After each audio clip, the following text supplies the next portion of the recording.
I'm freaking out. There's crickets falling all over us. Spiders.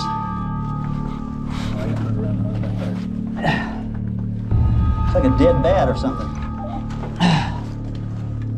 Oh man. Oh geez.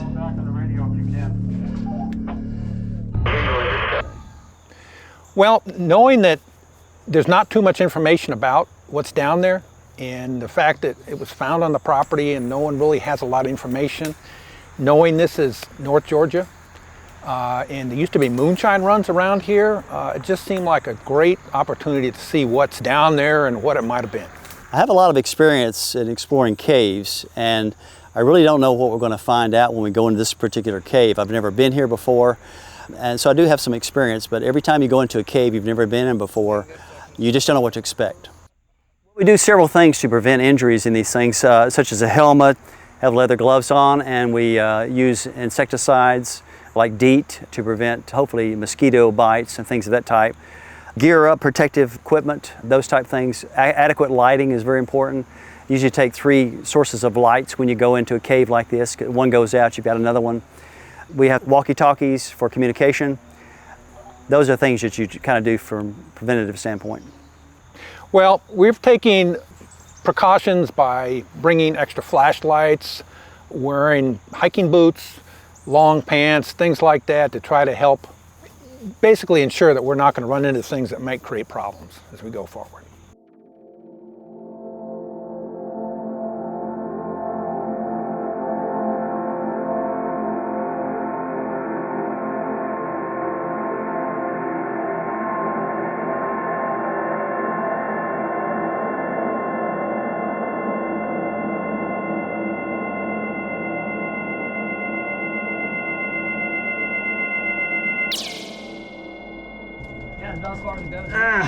Yep.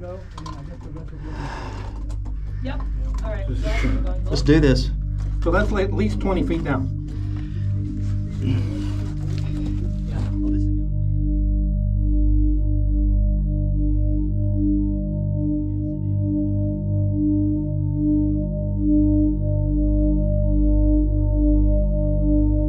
I'm coming down. Okay, see you guys later. For the fun. There's another end of this thing right here. What is that? Be sure that's a weight. There can be many dangers going into a cave for the first time. There's always a chance of entrapment, things of that type. Getting tangled up on something, getting where you get in a situation where you can't get out. So in any unknown cave, there's always danger to that. And there's a big rebar up here sticking out of the, you see it where I'm at here? I do. Okay.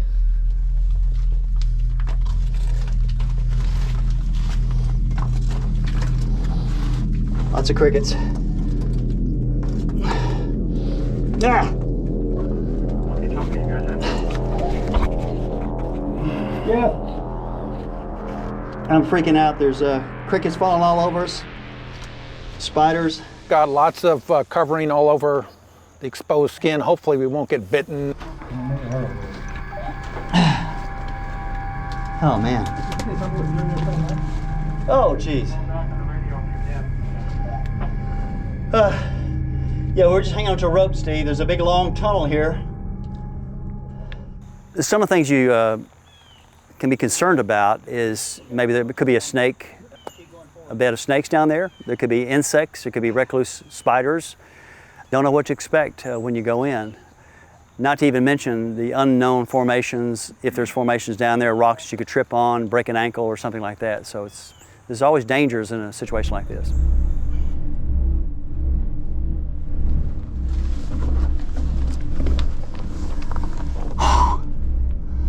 Oh, we're not going very far. Huh? It looks like it's closing off here.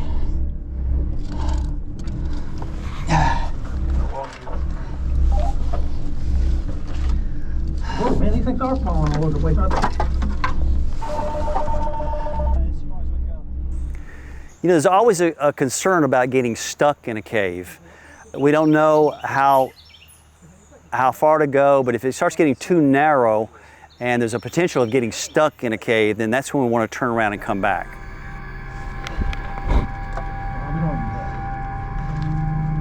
I mean, It looks like it's been filled in.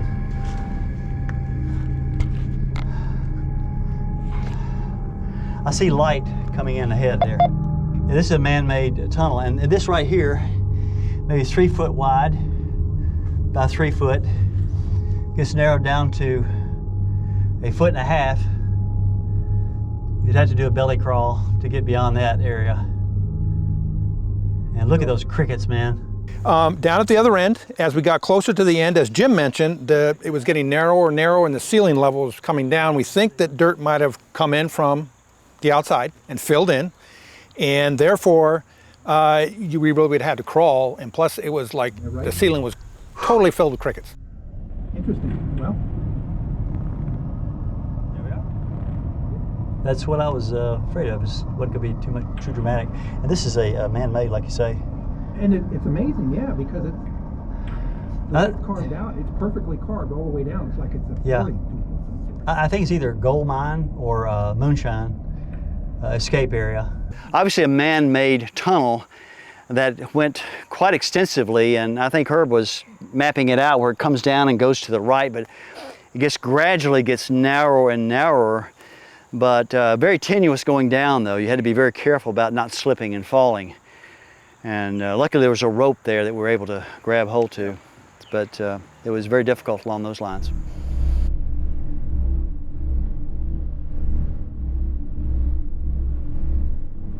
So, relative to the ground, this is getting shallower and shallower as we go then. And that's probably why we see light down there. That's at the bottom of the, bottom of the hill. It's probably washed out. Maybe the rain actually... It brought stuff in. Yeah, it brought stuff in.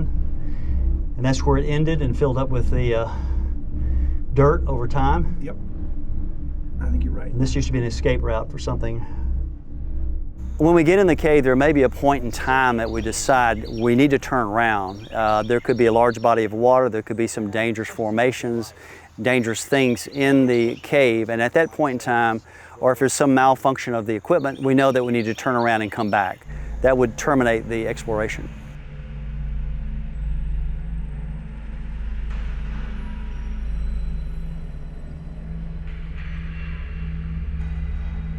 Can you back up a little bit so I can turn around? Because I can't turn around back here. Oh, yeah. Alcove. Lose some weight, son. Well, really interesting. There's tons of crickets all over the ceiling. I mean, they were falling down our back and everything. There were some spiders, some granddaddy longlegs, and worried about snakes because they're very damp in there. It's really hard to see when you first went down there. Ready? Yep.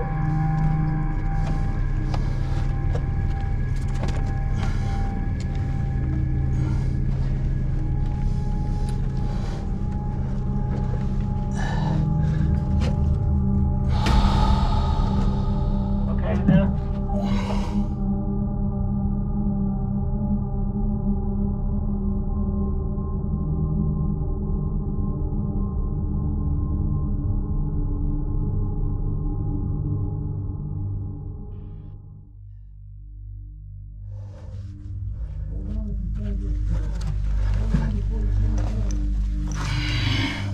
Help there, Jim.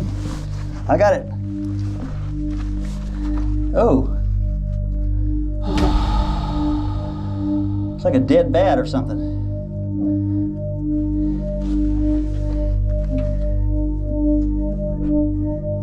Yeah, it's a dead rodent of some kind, I think.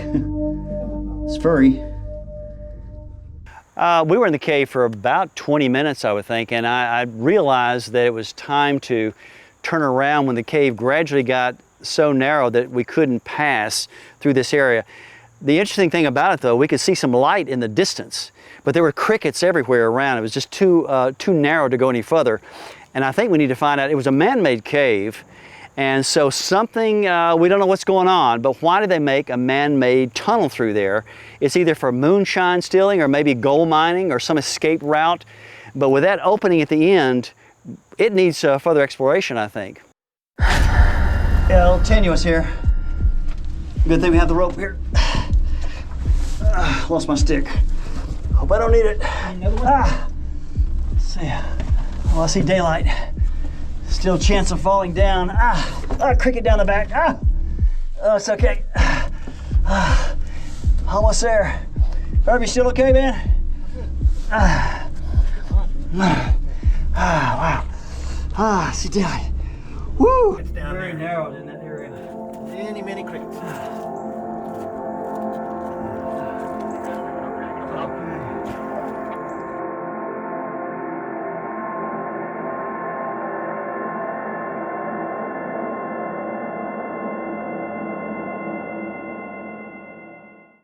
Crickets off. Yeah, let's have a seat. Rest a little bit. Right there too, I guess. Yeah, good to be out. Get a little oxygen here. You get bit, did you? No. I got something down my back here. Got a few more crickets. Yeah, I'll see you later. Pretty bad. Whew, man, that was a trick. We would love to come back and figure out what's going on. I mean, something was happening with this tunnel and we're trying to figure that out. It was clearly a man-made tunnel and we would just love to know how it ends up, and there may be something down at the other end that will give us a clue as to what they used the tunnel for.